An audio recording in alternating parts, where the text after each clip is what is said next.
स्वागत है आपका हमारे YouTube चैनल निधि एकेडमी पर। हम लोग आज अभ्यास पुस्तक का अगला अध्याय विराम चिन्ह करने वाले हैं।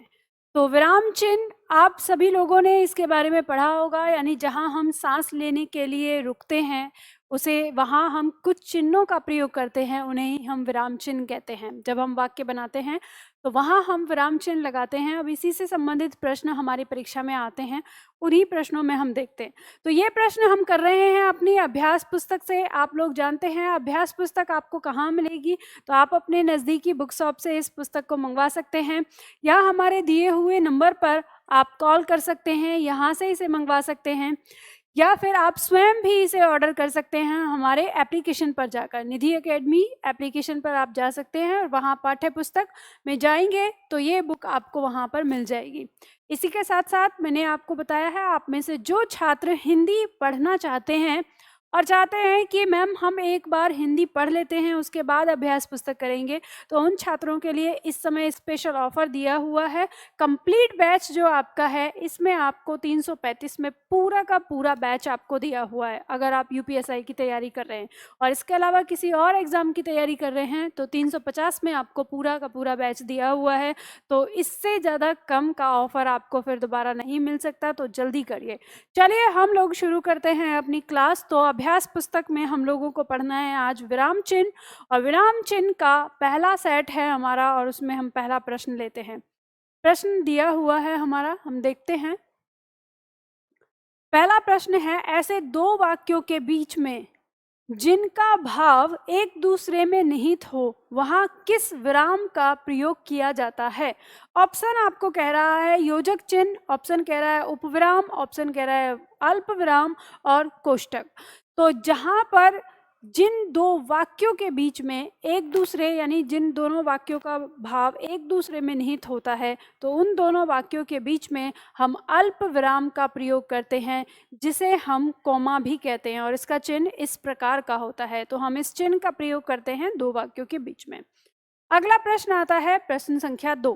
प्रश्न संख्या 2 कहता है, त्रुटि सुधार के लिए किस चिन्ह का प्रयोग किया जाता है? ऑप्शन दिया हुआ है आपको अवतरण चिन्ह, ऑप्शन दिया है हंस पद, ऑप्शन दिया है उपविराम, ऑप्शन दिया है पूर्ण विराम चिन्ह। जब आप विराम चिन्ह पढ़ते हैं तो आपको समझ में आ जाता है कि जहाँ त्रुटि हमसे हो जाए या हमसे लिखने में कोई शब्द छूट जाए और हमें उस शब्द को लिखना है, उसे सुधार करना है, तो वहाँ हम हंस पद का प्रयोग करते हैं। हंस पद का दूसरा नाम त्रुटि सुधार चिन्ह भी होता है, या फिर हम इसको विस्मरण चिन्ह भी कहते हैं, और ये इस तरह से लगता है, इस तरह से हम इसे लगाते हैं। ठीक है, अगला प्रश्न लेते हैं। अगला प्रश्न प्रश्न संख्या 3।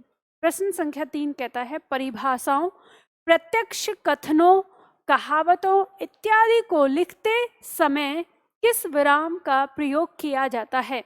मतलब ये कह रहा है कि जब परिभाषा या कथन या प्रत्यक्ष कथन इन सबको लिखा जाता है तो हम किस चिन्ह का प्रयोग करते हैं। ऑप्शन कह रहा है एकहरा उद्धरण चिन्ह, उपविराम, हंस पद या दोहरा उद्धरण चिन्ह। तो ध्यान दीजिएगा, किसी भी कोटेशन को, किसी भी शब्द को, किसी भी वर्ण को अलग से दिखाने के लिए हम उद्धरण चिन्ह का प्रयोग करते हैं। और उद्धरण चिन्ह दो प्रकार का होता है, एकहरा उद्धरण चिन्ह जो कि इस तरह से लगता है, और दोहरा उद्धरण चिन्ह जो कि इस तरह से लगता है। ठीक है, तो जब हम परिभाषा और प्रत्यक्ष कथन के लिए प्रयोग करते हैं तो हम दोहरा उद्धरण चिन्ह का प्रयोग करते हैं। तो इसमें हमारा जो उत्तर है वो क्या आ जाएगा? घ आ जाएगा। अगला प्रश्न है प्रश्न संख्या 4। प्रश्न संख्या 4 कहता है कि विपरीतार्थक शब्दों के बीच किस विराम चिन्ह का प्रयोग किया जाता है, यानी किस विराम का प्रयोग किया जाता है विपरीत शब्दों के बीच में। विपरीत का मतलब हो गया विलोम शब्द, तो विलोम शब्द के बीच में योजक चिन्ह का प्रयोग करेंगे, हंस पद का करेंगे, निर्देशक चिन्ह का करेंगे, या कोष्टक का करेंगे। तो जब आप चिन्हों को पढ़ते हैं, विराम चिन्ह पढ़ते हैं, तो आपको पता चलता है कि योजक चिन्ह ही वो चिन्ह है जिसका प्रयोग हम विलोम शब्दों के मध्य करते हैं। और यह चिन्ह किस तरह से होता है? यह चिन्ह इस तरह से लगता है, जैसे उदाहरण के तौर पर हमने लिखा लाभ हानि, तो लाभ और हानि जो है वो दोनों एक दूसरे के क्या है? विलोम हैं। तो इनके बीच में जो ये चिन्ह लगा, यही चिन्ह हमारा योजक चिन्ह कहलाता है। तो हमारा उत्तर क्या हो जाएगा? का हो जाएगा। बात समझ में आ गई? आगे बढ़ते हैं, अगला प्रश्न लेते हैं।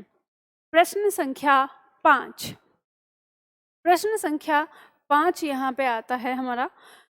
अच्छा, यहाँ मुझे अभी एक बात याद आई। मैं लास्ट आपकी कमेंट्स देख रही थी तो एक छात्र ने मुझे ऐसे कमेंट लिखी हुई थी कि मैम आप पढ़ाते समय बिल्कुल भी मुस्कुराती नहीं हैं, ना हंसती हैं और आपकी क्लास बोर हो जाती है। तो मुझे ये बात सुन के बड़ी अजीब सा लगा कि मैं ये सोचने लगी कि छात्र किताब पढ़ने यानी इस हिंदी पढ़ने के लिए आता है या मुझे पढ़ने आता है? अगर मैं मुस्कुरा नहीं रही हूँ तो मैं बोरिंग हो गई हूँ। तो अगर आप में से भी कोई छात्र ऐसे सोचता है ना, तो आपने दिमाग में अपनी खोपड़ी में एक बात निश्चित कर ले कि मैं यहाँ आप लोगों को पढ़ाने आती हूँ, आपका एंटरटेन करने नहीं आती कि आप बोर हो रहे हो या आपको बहुत आनंद आ गया। ठीक है, तो इसलिए जो छात्र ऐसा सोचते हैं तो वो इस चीज़ को ध्यान ना दें। जब मैं पढ़ाती हूँ तो मैं गंभीरता से पढ़ाती हूँ, और जब हम गंभीर होते हैं तो उस समय हम स्माइल नहीं करते, हम मुस्कुराते नहीं हैं। ये ध्यान रखना, जब हम स्माइल करते हैं, मुस्कुराते हैं, इसका मतलब हम गंभीर नहीं है, हमारा चित्त गंभीर नहीं है। लेकिन जब हम गंभीरता से पढ़ते हैं और पढ़ाते हैं तो स्वाभाविक सी बात है कि कोई भी स्माइल और इस तरह की चीज़ हमारे चेहरे से गायब हो जाती है ना। तो ये ध्यान रखा करो। अब मैं कोशिश करूँगी थोड़ा सा कि बीच बीच में मुस्कुरा के दिखा दिया करूँ आपको कि हाँ मैं मुस्कुराना भी जानती हूँ। चलो प्रश्न करते हैं। प्रश्न संख्या 5 हमारा कहता है, किसी को पुकारने वाले शब्दों में किस चिन्ह का प्रयोग किया जाता है? ऑप्शन दिया हुआ है योजक चिन्ह, निर्देशक चिन्ह, प्लुत चिन्ह या कोष्टक चिन्ह। तो यहाँ पे अब किसी को पुकारना यानी जब हम किसी को पुकारते हैं तो हम प्लुत चिन्ह का प्रयोग करते हैं। आपने देखा होगा ये चिन्ह हमारा कुछ इस तरह से लगता है जो शब्द के पीछे लगा जाता है। जैसे मान लो हमने कहा हम मोहन को पुकार रहे हैं तो हमने कहा मोहन, तो मोहन जब हम लिखेंगे तो हम कैसे लिखेंगे? हम इस तरह से लिखेंगे, यानी इसको ये चिन्ह लगा कर और फिर ऐसे लिख देंगे। तो अब जब इसको कोई उच्चारित करेगा तो उसे समझ में आ गया कि इसको कैसे उच्चारण करना है, मोहन, इसी तरह से। ठीक है, तो इसका उत्तर हमारा क्या हो जाएगा? प्लुत चिन्ह हो जाएगा। अगला प्रश्न लेते हैं, प्रश्न संख्या 6। मैं सचिन के घर पहुंचा परंतु वह नहीं मिला, इस वाक्य में कौन सा विराम चिन्ह लगेगा? ऑप्शन दिया है अवतरण चिन्ह लगेगा, उपविराम लगेगा, अल्पविराम लगेगा या पूर्ण विराम लगेगा। तो देखो पूर्ण विराम तो अंत में लगा हुआ है। अब हम देखेंगे इसमें कहाँ पे हमारे विराम चिन्ह की आवश्यकता रह गई। तो मैं सचिन के घर पहुंचा परंतु, तो परंतु से पहले यहाँ पे हम किसका प्रयोग करते हैं? अल्पविराम का प्रयोग करते हैं। तो हमें मिल गया उत्तर, अल्पविराम का प्रयोग होगा, उत्तर ग इसमें हो जाएगा। आगे बढ़ते हैं, अगला प्रश्न लेते हैं, प्रश्न संख्या 7। प्रश्न संख्या 7 हमारा कहता है कि कबीर वाणी के डिक्टेटर थे, इस वाक्य में रेखांकित चिन्ह कौन सा विराम चिन्ह है? तो कबीर, अब यहाँ पे दिया हुआ है, ये रेखांकित किया हुआ है, तो इसका मतलब ये जो चिन्ह है इसकी बात कर रहा है। यहाँ रेखांकित किया है तो इस चिन्ह की बात कर रहा है। तो ये पूछ रहा है कि ये वाला चिन्ह हमारा कौन सा चिन्ह है। तो हमने अभी जाना था कि हम उसे उद्धरण चिन्ह कहते हैं। तो ऑप्शन दिया है उद्धरण चिन्ह, पुनरुक्ति चिन्ह, योजक चिन्ह या टीका सूचक चिन्ह। तो आपको मिल ही गया कि हम इसको उद्धरण चिन्ह कहते हैं। ठीक है, जब हम इस तरह से किसी कहावत में लगाते हैं। तो ये हमारा आंसर, जो हमारा आंसर है वो क्या हो गया? क हो गया। अगला प्रश्न आता है प्रश्न संख्या 8। प्रश्न संख्या 8 कहता है, प्रभु मेरा कल्याण करो, इस वाक्य में उचित विराम का प्रयोग करें। अब यहाँ पे आपको क ख ग घ में विराम चिन्ह दिए हुए हैं। ठीक है, यह विस्मादी बोधक चिन्ह है, यह आपका अर्धविराम है, ये आपका उपविराम है और ये आपका निर्देशक चिन्ह है। तो अब आपको यहाँ पे देखना है कि इसमें कौन सा पूछ रहा है और कहाँ पे, यानी प्रभु मेरा कल्याण करो, इस वाक्य के अंदर कौन सा चिन्ह है जो लगाया जाना चाहिए। तो प्रभु मेरा कल्याण करो, तो प्रभु को संबोधन किया जा रहा है, तो संबोधन करने के लिए हम विस्मादी बोधक चिन्ह का प्रयोग करते हैं। तो यहाँ पे लगना चाहिए। तो हमारा उत्तर हमारे सामने आ गया, उत्तर क्या हो गया? क हो गया। ठीक है, चलो आगे बढ़ते हैं। अगला प्रश्न दिया है प्रश्न संख्या 9। प्रश्न संख्या 9 कह रहा है, तुम कब आओगे, इस वाक्य में किस विराम का प्रयोग करेंगे? ऑप्शन दिया है पूर्ण विराम का प्रयोग करेंगे, प्रश्नवाचक चिन्ह का करेंगे, उपविराम का करेंगे या कोष्टक का करेंगे। तो अब आपको ये पता ही है, प्रश्न कर रहा है तुम कब आओगे, यानी इसमें पूछा जा रहा है कि तुम कब आओगे, तो पूछा जा रहा है यानी प्रश्न है, तो इसमें प्रश्नवाचक चिन्ह अंत में लगाएंगे हम यहाँ पर। तो प्रश्नवाचक चिन्ह अंत में लगाएंगे तो हमारा उत्तर क्या हो जाएगा, ख हो जाएगा, कि प्रश्नवाचक चिन्ह का प्रयोग करेंगे इसमें। ठीक है, तो उत्तर हो गया ख। चलो आगे बढ़ते हैं। अगला प्रश्न आता है प्रश्न संख्या 10। प्रश्न संख्या 10 हमारा कहता है कि योजक चिन्ह को अन्य किस नाम से जानते हैं। योजक चिन्ह को किस नाम से जाना जाता है। ऑप्शन दिया है सामासिक चिन्ह, कोष्टक चिन्ह, अवतरण चिन्ह या इनमें से कोई नहीं। तो योजक चिन्ह का दूसरा नाम है सामासिक चिन्ह, यानी समास करना। समास का मतलब क्या होता है, छोटा करना। तो योजक चिन्ह क्या करता है, छोटा करता है। जैसे मान लो हमने अगर शब्द लिया राम और लक्ष्मण, शब्द है हमारा राम और लक्ष्मण, तो ये हमारा जो शब्द है राम और लक्ष्मण, तो ये हमारा इस और को हटाकर क्या लग जाता है, योजक चिन्ह राम लक्ष्मण, इस तरह से। तो इसने क्या किया, इसने इसको छोटा कर दिया। तो छोटा करने का मतलब ही है उसका समास करना, तो इसलिए इसका दूसरा नाम क्या है, सामासिक चिन्ह दिया हुआ है। तो इसका उत्तर ये हो जाएगा। ठीक है, आगे बढ़ते हैं। अगला प्रश्न, प्रश्न संख्या 11। प्रश्न संख्या 11 कहता है शोक व्यक्त करने के लिए किस चिन्ह का प्रयोग करते हैं, यानी शोक व्यक्त करने के लिए किस चिन्ह का प्रयोग किया जाता है। ऑप्शन दिया है अल्प विराम का, विवरण चिन्ह का, विस्मयादिबोधक का या निर्देशक चिन्ह का। अब आपको पता है शोक क्या है, शोक एक भाव है, ठीक है, अभिव्यक्ति है। अब हम अपने भाव को व्यक्त करते हैं, तो प्रेम के लिए, क्रोध के लिए, शोक के लिए, आश्चर्य के लिए, इन सब के लिए हम विस्मयादिबोधक चिन्ह का प्रयोग करते हैं। तो हमारा उत्तर क्या आ जाएगा, उत्तर ग आ जाएगा। तो इसमें 11 का उत्तर ग हो गया। अगला प्रश्न लेते हैं। प्रश्न संख्या 12 दिया है विवरण चिन्ह को पहचानिए। आपको विवरण चिन्ह पहचानना है। ऑप्शन क में दिया है आपका, ऑप्शन क में जो है वो हमारा पुनरुक्ति चिन्ह है, इस तरह से, यानी जो ऊपर लिखा हुआ है वो वापस नीचे आ जाए। उसके बाद ख में ये हमारा विवरण चिन्ह है, यानी इसे ही हम विवरण चिन्ह कहते हैं। और ये तो शून्य है या लघु चिन्ह में आ जाता है, और ये हमारा समाप्ति बोधक चिन्ह है। ठीक है, तो इस तरह से हमें पता चलता है कि विवरण चिन्ह हमारा ख में है, तो ये हमारा उत्तर हो जाएगा। ठीक है, आगे बढ़ते हैं। अगला प्रश्न आता है प्रश्न संख्या 13। प्रश्न संख्या 13 हमारा ये कहता है कि ऐसे दो वाक्यों के बीच जिनका भाव एक दूसरे में निहित हो किस विराम चिन्ह का प्रयोग करते हैं। यानी इस वाक्य के, अब ये हमने पहले भी देखा था, पहला प्रश्न था, फिर दोबारा आ गया, लेकिन इसमें क्या है कि ये ना रिपीट क्वेश्चन है। क्या है, रिपीट क्वेश्चन है। तो यहाँ ये बताया गया है कि इतनी बार रिपीट हुआ है कि इस बार इसका जो इसके विकल्प हैं वो चेंज कर दिए, कि लोप विराम का प्रयोग करेंगे, अल्प विराम का करेंगे, पूर्ण विराम का करेंगे, कि त्रुटि विराम का करेंगे। तो हमको पता है कि हम इसमें क्या करेंगे, अल्प विराम का प्रयोग करते हैं। ठीक है, ऐसे दो शब्दों के बीच जिनका भाव एक दूसरे में निहित हो, तो उनके बीच में हम अल्प विराम का प्रयोग करते हैं, और अल्प विराम जिसे हम कॉमा भी कहते हैं। ठीक है, अगला प्रश्न आता है प्रश्न संख्या 14। प्रश्न संख्या 14 कहता है तुल्यता सूचक चिन्ह को पहचाने। तुल्यता सूचक मतलब तुलना करने वाला, दोनों तरफ बराबर होना चाहिए, इस तरह से तुलना करने वाला।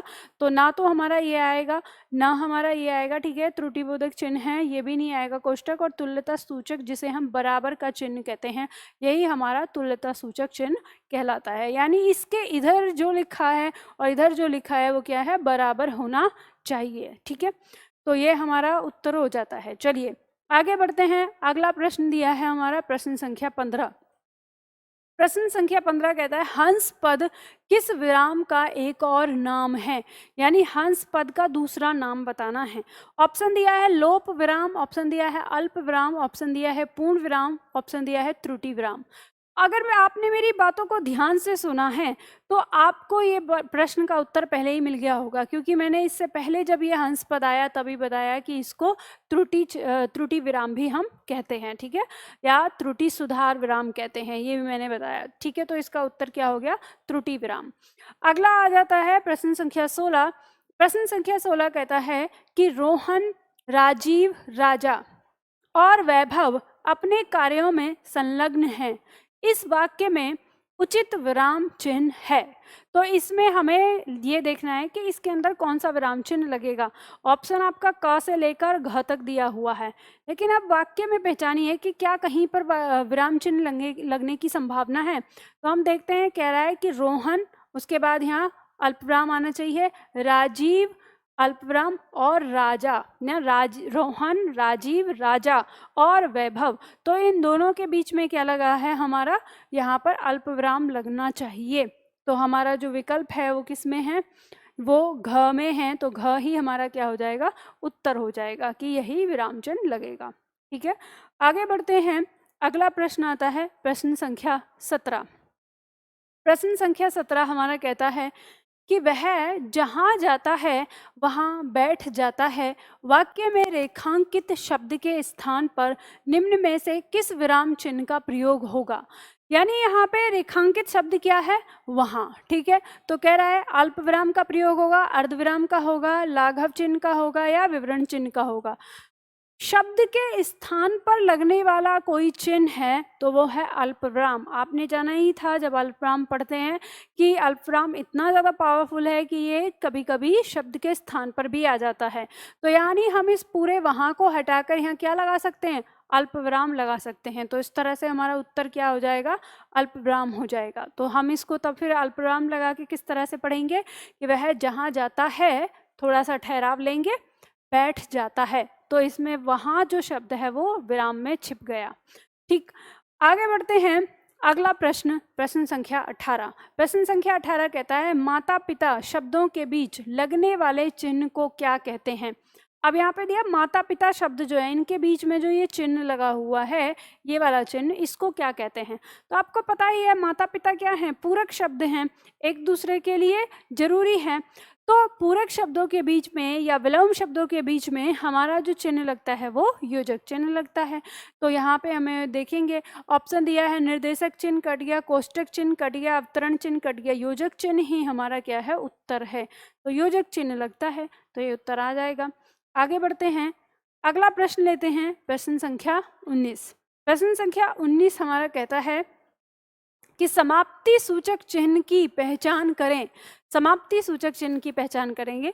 ऑप्शन दिया हुआ है आपको, क में दिया है, ख में दिया है, ग में दिया है और इनमें से कोई नहीं। तो ध्यान दीजिएगा, ये तो हमारा विवरण चिन्ह होता है तो कट जाएगा।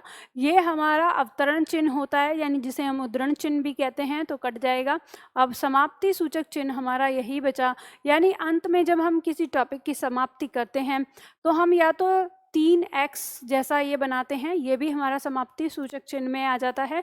ठीक है, या फिर इस तरह से हम बनाते हैं, या जैसे इसमें दिया है डॉट डॉट और फिर गोला बनाकर डॉट डॉट डॉट, इस तरह से, या फिर एक सीधी रेखा खींचकर भी हम समाप्ति सूचक चिन्ह लगा देते हैं। तो समाप्ति सूचक चिन्ह आपकी मर्जी के ऊपर निर्भर करता है कि आप कैसे लगाएंगे। ठीक है, तो ये हमारा उत्तर इसमें क्या है, क है।